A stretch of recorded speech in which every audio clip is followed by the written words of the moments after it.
DBM chief disputes budget mishandling claims of Sara. Yan. Nagsalita na si Sec Amena Pangandaman. Mukhang sasama na ang loob ng DDS sa ating DBM chief. Oo. Madamay kaya si di ba yung isang DDS din na na friends nila si Gades Hope. Yusek yun eh. Ng DBM eh. Yusek ng DBM yun eh. So, malamang di madama yun. Friends nila yun eh. Budget Secretary Amena Pangandaman yesterday disputed Vice President Sara Duterte's claim that the GAA was mishandled, saying adjustments to budget proposals depend on Congress. Ibig sabihin, Kongreso, mga kotsero, ang nagsasabi kung ano yung babawasan, kung ano yung dadagdagan, etc. etc. Why? Dahil po sa Article 8, if I'm not mistaken, Article 8 of the Constitution, nakasulat po doon na ang Kongreso po ay ang may kapangyarihan para aprobahan ang ating budget. Meaning they have the power of the purse. Oo. Kung meron mga adjustment, yan po ay sa Kongreso. Sabi, we always respect the wisdom of Congress if they want to make adjustments in the budget. Sabi ni Pangandaman, ni Sec Pangandaman. Ayan o, sabi kasi ni Sara, mishandling daw isa sa mga issue niya sa DepEd nung siya ay DepEd Secretary pa, kaya siya umalis. Sabi ni Duterte, and these reasons are in various categories. Personal, which I would keep between me and the president. There's a reason involving DepEd. There's a budget. There's about the budget and there's also something about the nation in general, sabi niya. Ayan, so kung kayo po ay nasa US, UK, Canada, Italy, France, Spain, Ireland, and Belgium, may pwede na po kayo magpadala ng inyong mga remittances papunta po sa Pilipinas gamit po ang Sendwave. Ang gagawin nyo lang ay i-download ng Sendwave app. Gumawa po kayo ng account, ilagay niyo po yung account details niyo dyan sa app na yan. At makapagpadala na po kayo sa GCash, sa mga bangko at iba't ibang mga pawn shop sa bansa. At kapag ginamit niyo pa kayong promo code na Coach Jarrett, ayan, makakuha pa kayo ng karagdagan $20 free credit. Kaya gamitin na si Sendwave for all of your remittance needs. Pero nasopla niya si Sara. Sabi niya kasi, Duterte said she had issues with how the 2024 national budget was appropriated by Congress. But, ang sabi ni Pangandaman, kayo nga yung may pinakamalaking budget noong 2024. Ngayon 2024. Sabi niya. In fact, sabi ni Pangandaman, from the 711 billion in the National Expenditure Program, it became 715 billion in the GAA. Ibig sabihin, mga kotsero, nung panahon na nag-propose pa lamang ng budget ang Department of Education, ang sinabi nila, ang kailangan lang namin 711 billions. Pero nung naaprubahan na ng Kongreso, partida, wala pang confidential funds to. Nung naaprubahan na ng Kongreso, umabot ang budget nila to 715. Nadagdagan pa ng 4 billion. Ang tikas naman ang mukha ni Sara. Nasabihin na nagkaroon pa ng tawag dito, mishandling. Mali daw ang pagkakaalat ng budget. Oo, hindi mo raw malaman kung makikita mo raw ang priorities ng presidente sa kung saan inilaan ang budget. Ang budget ng DepEd siya yung pinakamalaki. Diba? Pangandaman said, the government increased DepEd's appropriation for this year to support the department's matatag agenda.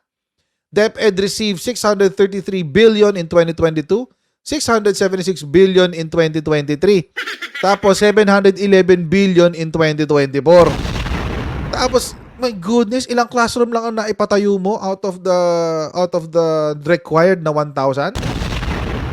Iilan lang? 300 yata? Kung meron man nag-mishandle ng budget, ikaw yun. Ikaw yung nagpapatakbo ng departamento eh. Ikaw yung nagre-request ng pondo. Ikaw yung gagastos ng pondo. Tapos inintriga pa nila yung budget na ayaw lang daw bigyan ng budget nitong si Baste. Kaya nagka-issue siya. Diyos ko naman. Medyo matigas ang festlocks natin dyan. Medyo matigas ang ating festlocks dyan, VP, dyan sa budget na yan. Kaya ngayon, mga kotsero, nagkakaroon ng parang dahil dyan sa pagpunan niya sa budget, ay ang dami ngayong sumisilip sa kung paano niya ginastos ang budget ng OVP at ng DepEd. Isa dyan, mga kotsero, ay ang controversial na confidential funds. Ayan na nga bang sinasabi ko. Oo. Kanina sa hearing, nag-grandstand. Nag-grandstand ang Makabayan Block. Gusto nilang ipasubpina ang expenses ng confidential funds noong 2023. Panoorin natin. Ng motion para ilabas ang COA findings. Nasa frontline ang balitang yan si Marian Enriquez. Sa pagsalang ng budget ng Commission on Audit sa House Committee on Appropriations, naging sentro ang issue sa confidential funds ng Office of the Vice President at Department of Education noong nakaupo pa si Vice President Sara Duterte. Ayon sa COA, nakapagsumite na ng liquidation reports ang OVP at DepEd. Meron na rin daw audit findings ang ahensya. Yun nga lang, because of the nature po of the funds which is confidential, so ano po yun, hindi po namin madidisclose. pero git ni ACT Teachers Party List Representative Franz Castro, interesado ang taong bayan kung paano ginastos ang pondo. Kaya nagmosyon ang kongresista para ilabas ng COA ang mga hinihinging dokumento. May I therefore move, Madam Chair, to subpoena duces tecum be issued to COA for these AOMs or kung meron mang notice of disallowance or suspension issued to the Office of the Vice President and to the Office of the Department of Education. I so move, Madam Chair. Matatanda ang naging kontrobersyal ang 125 million pesos na confidential funds ng OVP noong Speechless ako. 2022 na wala naman sa General Appropriations Act. Kaduda-duda raw ang paglilipat ng mga pondo mula sa contingent fund ng Pangulo. Habang noong 2023 gaan naman binigyan ng 500 million pesos na confidential funds ang OVP. Sa parehong taon, pinaglaanan din ng 150 million pesos na confidential funds ang DepEd. Pero paulit-ulit nilinaw ng COA na hindi nila maaaring sabihin ang detalye ng audit findings. Dahil dyan, nagbabala si Gabriela Party List Representative Arlene Brosas na i-defer o ipagpaliban muna ang budget hearing ng COA. Gusto po namin malaman talaga kung ano ang pinagagastos. Ito yung sorry naaagigil eh. Buti napigilan ko yung sarili ko. Ito yung kawalang hiyaan ng mga komunista dyan sa Kongreso eh. Anong connect ng COA sa issue nyo kay Sara? I-defer nyo yung budget ng COA. Mga kotsero, which is an independent constitutional body. Akala nyo ba ahensya lang ng executive ang COA? At baka nakakalimutan yung Constitutional Commission yan. Baka lang. Diyos ko, napakawalang iya talaga nitong mga to. Kung gusto niyo ipasubpina, edi pasubpina nyo. Kung gusto niyo tirahin si Sara, o di pasubpina nyo. Baka nakakalimutan nyo, may kopya niyan ang inyong tawag dito, House Speaker. Baka nakakalimutan nyo lang. Mga kutsero, hindi ko pinagtatanggol si Sara, pero ang bobo lang talaga ng atake ng Makabayan Block. Lalo na to Arlene Brosas na to, tsaka yung kanina, si Frank Castro. Ang bobo nyo kasi. Constitutional Commission yan, i-defer nyo yung budget. Nutil. Dito. And I'm sure very, very curious po ang lahat dito. Pero come 1 year, hindi pa natin malaman kung saan talaga ginasta. So, Madam Chair, I think we should defer this, kung hindi nito maibibigay yung explanation sa atin. Sa huli, lumusot na rin sa komite at tinapos ang deliberasyon sa budget ng Hindi siya ahensya. pinakinggan. Nagkomento naman si DepEd Secretary Sonny Walang Angara kwenta. sa pahayag kamakailan ni VP Sara tungkol sa umano'y mishandling o hindi tamang paggastos ng 2024 budget, hindi lang sa DepEd kundi sa lahat ng ahensya ng gobyerno. It's the COA who really knows if there was mishandling. So, pagharap namin sa Kongreso, usually mga tinatanong sa amin, sa House of Representatives, sa Senado, tinatanong yung mga COA reports. Those are the reports that will indicate if there has been any mishandling or not. Sa August 27, nakatakdang isa lang sa Kamara ang budget ng OVP, habang sa September 2 naman ang sa DepEd. Nagbabalita mula sa Frontline, Marian Enriquez, News 5. Ayun na nga. So, parang actually, ang problema kasi dito, mga kotsero, meron na kasing ongoing na kaso tungkol dyan. May naka-file na eh. May naka-file na kaso. So, eventually, yung confidential funds niya will be made into a public document. Oo. Kung nakalimutan nyo na po, mga kotsero, nag-require po ang ating Supreme Court na magsalita ang OVP tungkol dyan sa 125 million na confidential funds. Kung nakalimutan nyo na. Ang naghabla po dyan sa Supreme Court ay, eto sila, yung mga dilawan. Christian Monsod, Barry Gutierrez, Shelo Magno, si Nicolas. Nasa States to May ano pa ba to? Well, American citizen na to pero wala. Katrina Monsod, anak ni Christian Monsod. Tapos may mga iba pa na di natin kilala. Tapos, ang kinasuhan nila, syempre, OVP, Office of the Executive Secretary, na ang secretary ay si Lucas Bersamin, dating Supreme Court Justice. Chief Justice pa pala, for that matter. At si Amena Pangandaman, sila yung mga kinasuhan nitong mga to. Ito, ongoing mo to, mga kotsero. So, ang bobo lang talaga ng Makabayan Black na ipapasupina nila yung bagay na pwede naman na magiging part ng public documents. Magiging parte ng public documents dahil may ongoing na court case. But at the same time, mga kotsero, tingnan nyo yung depensa ni Sara Duterte dito. Ito yung comment ni Sara Duterte. Comment. Respondents through the Office of the Solicitor General. So, ito yung sagot ni Sara Duterte sa kaso na inihabla sa kanya nitong mga to, ng mga dilawan. Ito yung kanyang sagot. Dapat daw i-dismiss yung kaso laban sa kanya, ang sabi. Number 1, dahil walang locus standi. Ibig sabihin, walang legal standing ang mga nag-file ng kaso. Pangalawa, wala pa sa jurisdiction to ng Supreme Court dahil ang primary jurisdiction nito ay nasa COA pa lang. Ito ay pinag-uusapan pa lang sa COA. Kung pinag-uusapan, but I don't think there is a complaint sa COA. Parang wala namang complaint sa COA. So, I don't know if there's such a thing. So, or wala pa ako nababalitaan na nag-file na ng complaint sa COA regarding dito sa confidential funds. So, yun yung una is lack of legal standing, pangalawa is lack of jurisdiction, pangatlo is direct filing of the petition. Okay, related to dito sa nauna. Ayan, related ito sa number 3 sa nauna kasi dumiretso daw sa Supreme Court yung mga complainant. Hindi muna dumaan sa COA kapag na-deny ng COA sa Office of sa RTC. Tapos kapag na-deny sa RTC, sa Court of Appeals, and then sa Supreme Court. Yun yung sinasabi. Tapos, pang-apat, ito yung depensa niya. Ito yung meat ng defense ni Sara Duterte. Ang meat ng kanyang depensa ay si Bongbong Marcos. That's it. Ang kanyang depensa ay si Bongbong Marcos. Imagine, mga kotsero, nanalo siya bilang vice-presidente na kinarga siya ni Bongbong Marcos.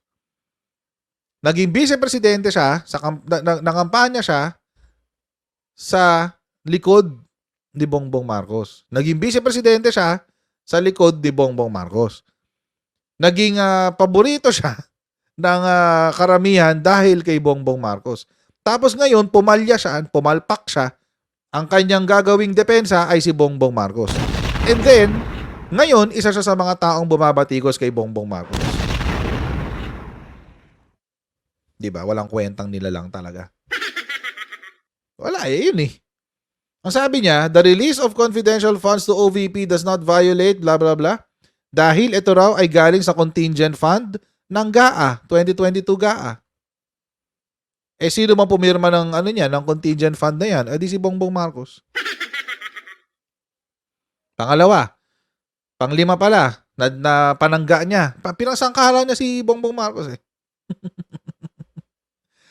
In approving the release from the contingent fund, the Office of the President did not usurp legislative power. Rather, it was a valid exercise of the executive's power to implement and enforce provisions of law. Ayan, Office of the President. O, see, pinangsasangkalan niya dito si PBBM kasi yung budget na yan, yung contingent fund na yan ay galing sa Office of the President. Ngayon, mga kotsero,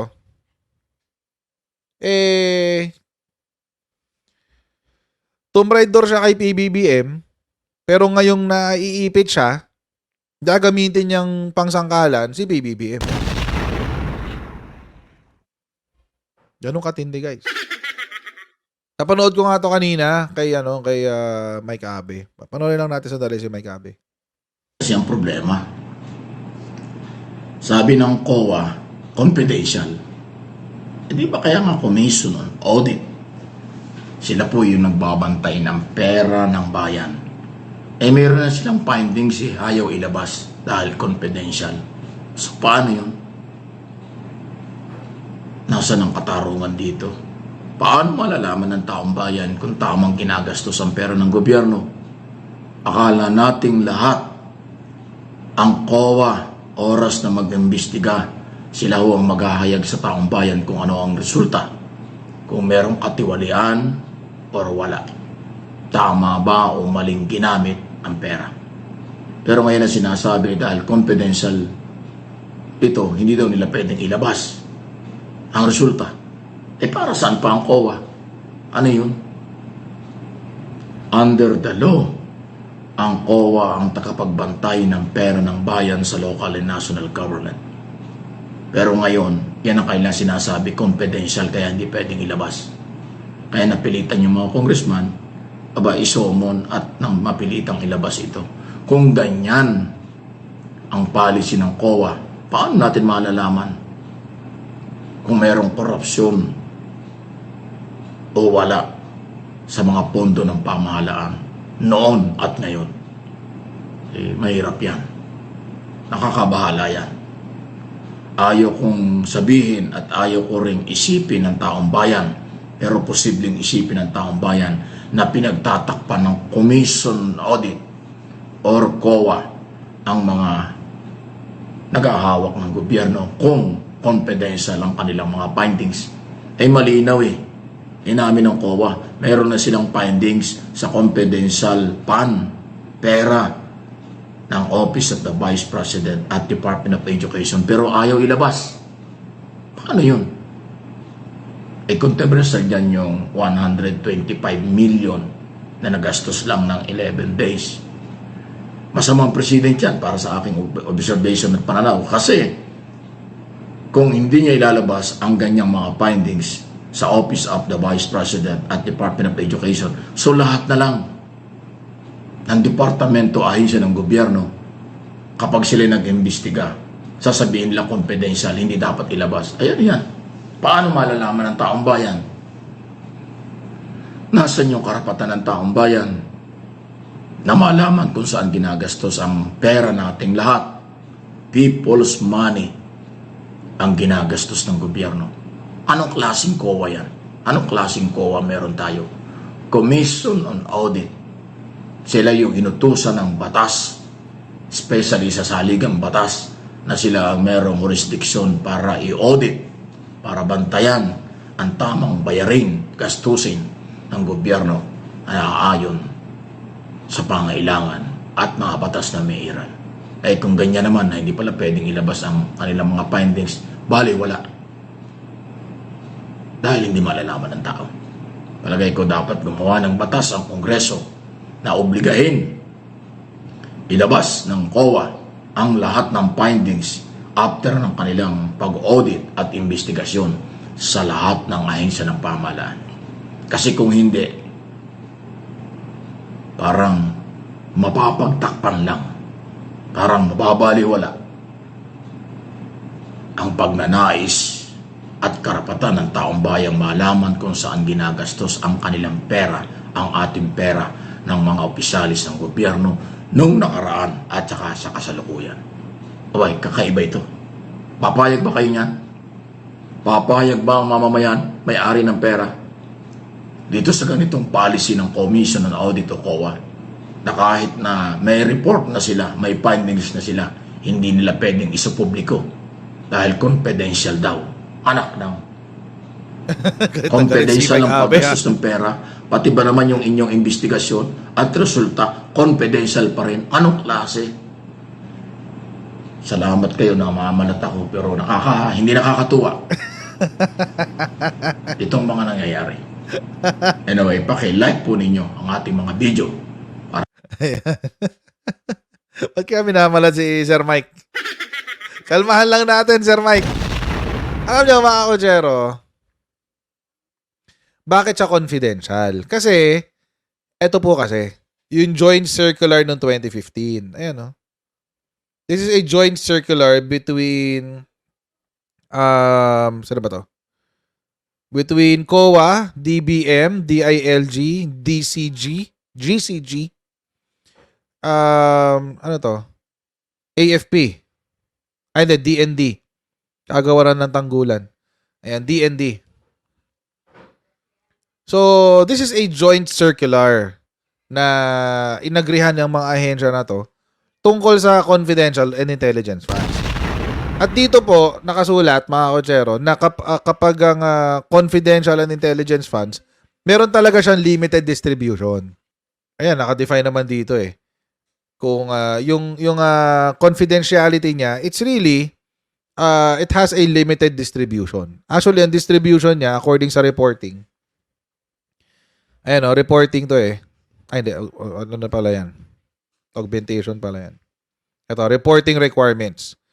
Ayan, to strengthen accountability, all head of agencies of NGAs, LGUs, and GOCCs which released CF and or IF shall submit quarterly accomplishment reports on the use of CF and IF to, in the case of DepEd and OVP, to the President of the Philippines, kapag IF, and to the President of the Philippines, the Senate President, and the Speaker of the House, and to the Department Secretary in the case of CF.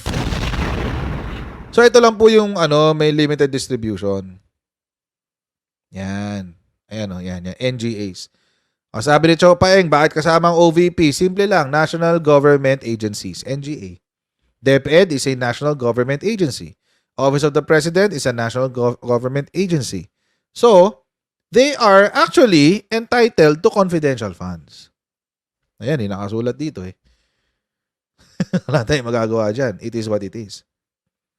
Ngayon, mga kochero, ang reporting nito ay limitado doon lamang sa minention ko na 4. Head of agency, President, Senate President, and House Speaker. In the case of NGAs or national government agencies. Ngayon, mga kochero, this is wala pang law eh, wala pang batas on confidential funds. This is it. Wala na po tayong iba. Ang problema, mga kochero, is this. Pwede ba tong baguhin ng COA? The answer is yes. It's a resounding yes. Can COA declassify this information? Yes. They can, actually. Ang COA ba ay pwedeng baguhin ito? Pwede. Pwede. Bakit? Kasi, according to our Constitution, sa ating pong Constitution, Constitutional Commission, Article 9, Constitutional Commissions, kasama po dito ang COA, COMELEC, COA, ayan ang COA, ayan, Commission on Audit. Sabi po sa ating Constitution, the Commission on Audit shall have the power, authority, and duty to examine, audit, and settle accounts pertaining to the revenue and receipt and expenditure or uses of funds and property owned or held in trust by or pertaining to the government, any of its subdivisions, agencies, or instrumentalities, etc., etc. Tapos mga kotsero, ito. Ito yung pinaka-importante dyan. The Commission shall have exclusive authority, subject to the limitations of this article, to define the scope of its audit and examination, establish the techniques and methods required thereof, and promulgate accounting and auditing rules and regulations. Ibig sabihin mga kotsero, ang COA po pwedeng may say sila kung paano ilalabas yung mga promulgation ng accounting and auditing rules and regulations. Ito pong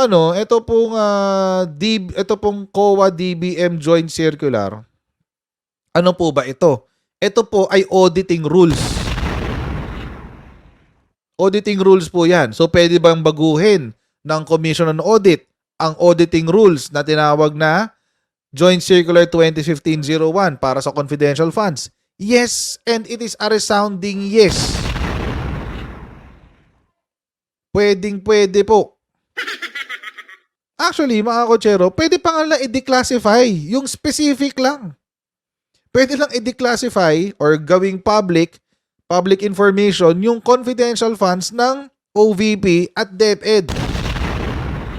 Pwede ho nilang what do you call this? I-declassify for public, make it a public document. So, ako as far as I'm concerned, dapat may mag-file ng complaint laban kay DepEd regarding sa confidential funds. Laban kay DepEd at laban kay OVP tungkol sa confidential funds. That way, pwede nilang ipasubpina and ma-declassify or ma-categorize na for declassification yung confidential funds ng DepEd and OVP. Yun. Yan lang kasimple yun. Hindi yan, kasi yung confidential funds, mga kotsero, it is really for use of, for military and police surveillance and intelligence. Ganun ho talaga yan. Pinayagan lang po yung kay Sara, well, because number one, kaibigan eh. Anong gagawin? Diba? Pangalawa, nagkaroon ng aspeto ng military and surveillance ang DepEd because of the rampant recruitment ng NPA sa mga state universities and colleges. So, kaya nagkaroon ng ganong klaseng anggulo. Pero ang tanong, ano nangyari? Yeah, we don't know. So, two things must be done. Number one, magkaroon ng batas tungkol sa confidential funds. Number one. Pangalawa, ay actually, si Sara mismo. Pwede niyang ilabas yung impormasyon na yun. Hindi lang siya. House Speaker can ask the permission of COA na ilabas yung impormasyon na yan. Not only him. Si Senate President can ask the permission of COA para ilabas yan. May kopya sila eh. Not only him, the President himself can ask COA if he can reveal the contents of the confidential funds ng OVP at DepEd. Dapat may kasong nakafile. Or, maging topic siya of Senate or congressional hearing. Kasi doon doon mo lang pwede pasupina yan, mga ganyan eh. So, pwede mo ipa-declassify, tapos maging parte siya ng iyong proceeding sa Senate tsaka sa lower house. Huwag mong daanin sa budget hearing. Iba ang budget hearing. Kasi itong mga mukong na to na Makabayan Block, yan, sila Arlene Brosa, sila Franz Castro, si Raul Manuel, tong mga mokong na to, dinadaan nila sa budget hearing. Dinadaan nila sa budget hearing. No, hindi, walang obligasyon. Ang COA na sagutin kayo tungkol sa ganyang question sa isang budget hearing. Hindi naman yan yung venue eh. Buti sana kung nag-conduct kayo ng sarili yung investigation eh. Investigation in aid of legislation. Oh. At least legal kayo. Pasupinan nyo. Diba? Pasupinan nyo or pa-executive session nyo. Kung di talaga pwedeng ilabas sa buong mundo, pa-executive session nyo. Pwede naman. Kung ako tatanungin, sana yung confidential funds, yung confidentiality niya, may expiration. Oo. Siguro after X number of years, mga ganun. Parang sa corporate, nagdi-declassify ng information every so number of years. CIA nga ginagawa rin yun. Nagdi-declassify sila ng information. Pero redacted, may mga borado. So I hope, I'm concerned mainly doon sa kung paano ginamit yung confidential funds. Yung pagta-transfer, hindi ako concerned sa pagta-transfer kasi legal naman yung pag-transfer. Wala namang mali doon sa pagta-transfer. Ang problema, yung sa paggamit. To some degree, magkaroon ng konting transparency. Kahit hindi naman kailangan malaman yung line item details eh. Kahit title lang. Title lang ng line item and how much was appropriated or how much was spent. Okay na yun. Kahit wag na yung line item, wag na yung mga detalye. Yung na lang. Di ba? Yung doon na lang sa security. Kahit lang. Kahit gano'n lang. Para lang alam ng Pilipino kung saan napupunta yung confidential funds. Kasi baka mamaya, confidential funds pero ginamit sa pangbukas ng office. Ginamit pang tree planting. Ginamit sa pang pondo para sa kampanya. Di ba? We don't know. Pinambayad ng troll. Di ba? We don't know. So sana magkaroon ng ganong klaseng sistema. Oo. And I'm hoping na maging maayos yan. We'll continue to follow this story as it goes along. But, di ba sobrang nakaka-turn off? Or ganito na lang. Delikadesa na lang, Sarah. O magkaroon ka na lang delikadesa. Ikaw na ang magsabi kung saan mo ginastos. Total naman, sinisita mo ang administrasyon sa mishandling ng pondo ng bayan. Might as well, ikaw na ang magtama, di ba? Ikaw na umamin saan mo ginastos. Sa labas mo yung mga dokumento. Delikadesa mo na lang. Bilang ikaw yung kating-kate na humihingi ng budget para sa confidential funds. Sana, aminin mo na lang kung saan mo ginamit. Kasi malaki-laki yung 500 million, malaki-laki yung 125 million, 150 million. Di maliit na halaga yun eh. Ayun mga Kodyara, maraming po salamat sa inyong patuloy na pagsuporta sa ating channel. Huwag niyo pong kalimutan mag-like, mag-share at mag-subscribe sa Coach Jared YouTube channel. Subscribe na rin kayo sa aking bagong channel, Coach Jared Reacts. Reacts as in with an X. Reacts. Ayan. At follow niyo rin po ating Facebook page, Jared Pulido, para lagi po kayong updated sa mga schedule ng ating live stream. And I'll see you in our next live stream, guys. Alright, God bless and see you next time. Bye!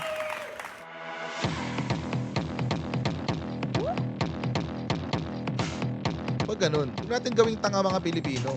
Mas maganda kasi nasa lugar ka ng tama kaysa yung pinipilit mo yung pagkakamali.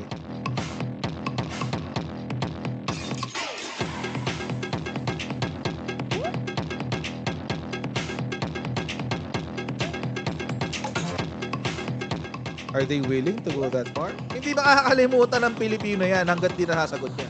Sino ngayon nagsasabi ng totoo?